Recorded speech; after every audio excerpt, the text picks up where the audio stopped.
થાવર પછીનું બીજું ગામ. તમે ટોપ 10 માં મોહનવાસ બનાસ ડેરીના જ્યારે વર્ષનું ટોપ 10 નું લિસ્ટ જ્યારે બહાર આવે ત્યારે થાવર સાહેબ આજુબાજુના સેન્ટરો બના છે એના, એટલે થાવર અમારાથી આગળ રહી અને મોહનવાસ અમે બીજા નંબર પર, અમે છેલ્લા ઘણા વર્ષથી અમે બીજો નંબરનો મેડલ અમારો જ હોય. આ વર્ષનું દૂધ છે મારો નાનો ભાઈ અહેમદ રાજપુરા, એ મંત્રી છે છેલ્લા 20 વર્ષથી. 54 કરોડનું દૂધ છે, 700 પશુપાલક. કેટલા? મારી બિરાદરીના ખેડૂત છે, મુસ્લિમ ભાઈઓ છે બધા, 700. એટલે 54 કરોડના 700 થી ભાગ આપો એટલે એવરેજ એક પશુપાલકનું દૂધ મેં હમણાં કેલ્ક્યુલેશન કર્યું કે 7,71,000 8 લાખની આસપાસ એક નાનો પશુપાલન વ્યવસાય. આદરણીય પશુપાલક ભાઈઓ,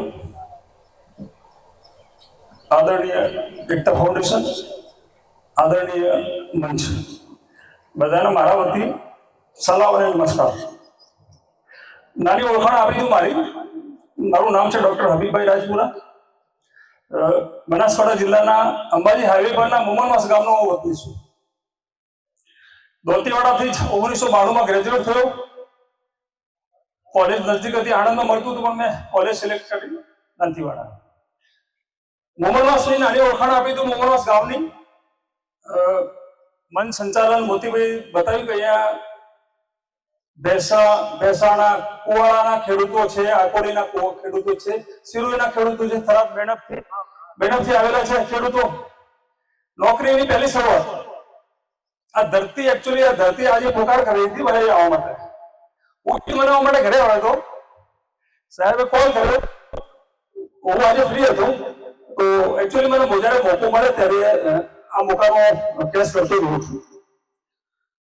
ખીમાણા સેન્ટર ઓક્ટોબર 9 થી જુલાઈ 94 સુધી ખીમાણા સેન્ટર રહી અને છેલ્લા કુંભારકા ભટાસાના ગામ સુધી એજા વેટનરી ડોક્ટર તરીકે સેવા આપી. એટલે આ એરિયાના લગભગ ઘણા વર્ષથી ઘણા બધા ગામડાઓના નામ તો મને આજ બી યાદ છે, કારણ કે વ્યવસાય જેવો છે, મંત્રીઓ સાથે ખેડૂતો સાથે એમાં ડીલ કરવાનું હોય. મોમનવાસ બનાસ ડેરીની અંદર થાવર પછીનું બીજું ગામ.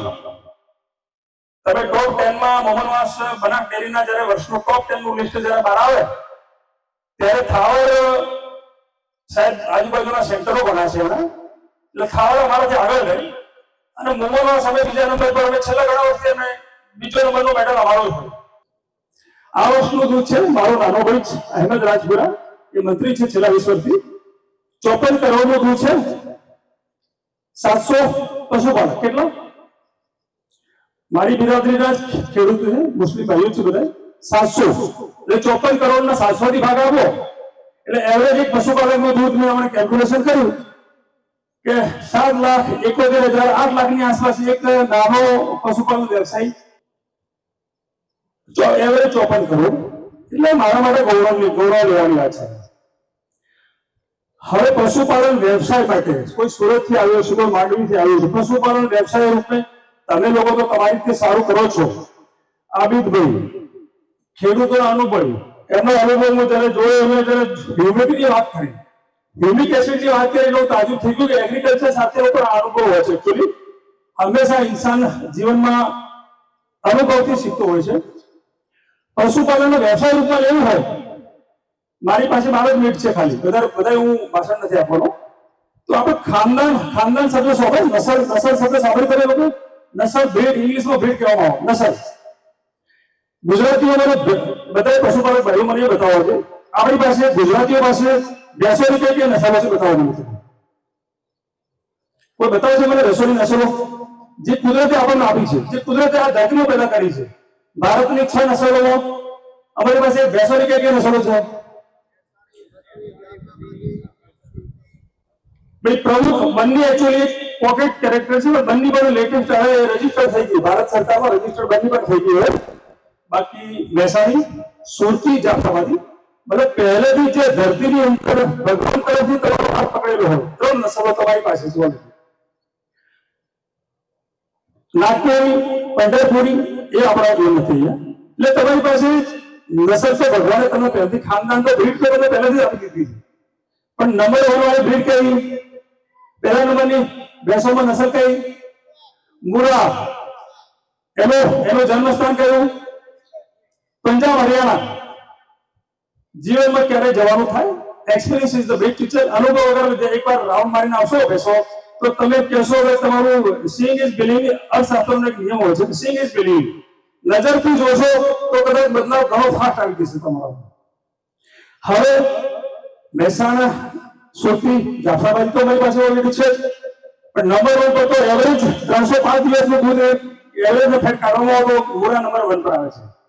એટલે હવે પશુપાલકો નવું કરતા હોય, ચાલુ કરતા હોય અથવા રાખતા હોય, હવે 1.5 કે 2 લાખની ભેંસ લેવા માટે 50 આપણને મોંઘું પડી જાય. પણ આજનો જે આયોજકનો એક બીજો પાઠ છે, અમે વિદ્યાન તો કરાવી શકીએ ભાઈ, એમાં તો બડો ખર્ચો નથી આવતો. ભાઈ વિદ્યાન નસલ સુધારવા માટેનું સારું પશુપાલન માટે નસલ સૌથી પહેલી વસ્તુ છે. તમારી પાસે અગર સારો માલ મસાલો હોય તો તમે સારું ઘર બનાવી શકો. નસલ તમારી પાસે સારી, પહેલા પહેલા આધારભૂત વ્યવસાયિક પશુપાલનનો સૌથી પહેલો આધાર સારી.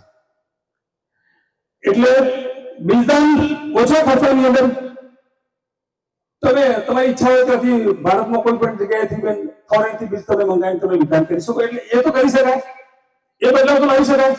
વિધાનથી ગુજરાતના ખેડૂતો 80 થી 90% ખેડૂતો વિધાનથી સંકળાયેલા છે, પણ સારી નસલ, ઘરે સારી નસલ હશે. કારણ કે ભગવાનને જે માણસની શરીરની રચના આપી છે ને, અને પશુની શરીરની રચના આપી, શરીરની રચના તમે બદલી નહીં શકો. એની પાછળની વિધાનથી તમે બદલી શકશો. બદલી શકાય. વિધાનના વ્યવસાય તરીકે થી સારા એટલે એક પાઠ તમારો તમે શીખો. પશુપાલનનો પહેલો સ્તંભ તમે મજબૂત કરી દીધું. હવે બીજો સ્તંભ કયો આવે? મેનેજમેન્ટ. આ બે વસ્તુ ભણાવી અમને પશુપાલનનો ડોક્ટરીનો કોઈ વસ્તુ અમને એલપીએમ જે ભણાવી એમાં આ બે વસ્તુ ભણવામાં આવી. ભાઈ સારી નસલ. અરે યાર, છોકરા છોકરીને સગાઈ બી કરીએ ને ત્યારે બી જોઈએ છે કે ખાનદાન જોતો લે. ખાનદાન જોવું બહુ જરૂરી છે. એટલે ખાનદાન તમારી પાસે ભીડ સારી હોય તો વિધાનથી તમે સોર્ટ આઉટ કરી શકો પ્રોબ્લેમ. બીજું મેનેજમેન્ટ છે. મેનેજમેન્ટની અંદર શોર્ટ એન્ડ સ્વીટ 3 શબ્દો યાદ રાખવાના છે ખાલી. કેટલા? પહેલું છે ખાણ. કયું? બીજું છે દાણ. ખાણ, દાણ, અને ત્રીજું રહેઠાણ.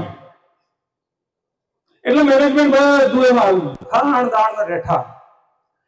ત્યાં તમે અનુભવ લઈને ખેડૂતોને, સારા ખેડૂતો કઈ રીતનો ખોરાક ખવડાવે છે બધું તમે ચેન્જ કરી નાખો. એટલે પશુપાલન વ્યવસાયના બંને તમે સ્તંભ મજબૂત કરી નાખ્યા. અને બંને સ્તંભ જ્યારે મજબૂત કરી નાખ્યા એટલે હું નથી માનતો એ પશુપાલક ક્યારેય જીવનમાં પાછળ પડે. એટલે આ બે પાયાની જરૂરતો છે. પાયાની જરૂરતો છે. મને એ બતાવો કે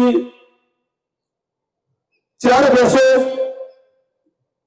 35 લીટર દૂધ આપે અને 8 ભેંસો 35 લીટર દૂધ આપે તો વધારે ફાયદાકારક 4 ભેંસો છે. સિમ્પલ વસ્તુ છે. ખર્ચો ઓછો થઈ જાય તમારો, પણ નસલ સારી હોય. જ્યારે 35 ક્યારે આપે? જ્યારે નસલ સારી હોય. એટલે મને 10-12 મિનિટ મળી આપી છે. આ ધરતીથી ફરીથી આવવાનો મોકો મળ્યો કે મારા સેન્ટરમાં નોકરી કરી હતી. આ ધરતીઓ ફરીથી આવવાનો મોકો મળ્યો. આ બે નાની વાતો છે, પણ ખૂબ જ મોટી અને અહમ વાતો છે. એનું કંઈક પાલન કરજો. અને મારા બી હવે રાજસ્થાન ગવર્મેન્ટમાં નોકરીમાં હવે 6 વર્ષ બાકી છે મારે. એના પછી હું એક્ટિવ સોશિયલ જે સર્વિસીસ કરું, વેટનરી ડોક્ટર છું, એગ્રીકલ્ચરનો પણ સારું નોલેજ ધરાવું છું. એટલે કદાચ એક સોશિયલ મીડિયા પર હું હોઈ શકે તમે કદાચ 1.5 વર્ષ પછી હું ભારતીય કિસાન સંઘ સાથે જોડાયેલો હોઈ શકું. અને વેટનરી મારો પ્રોફેશન છે, એટલે હું I will give my best. જય હિન્દ, જય ભારત.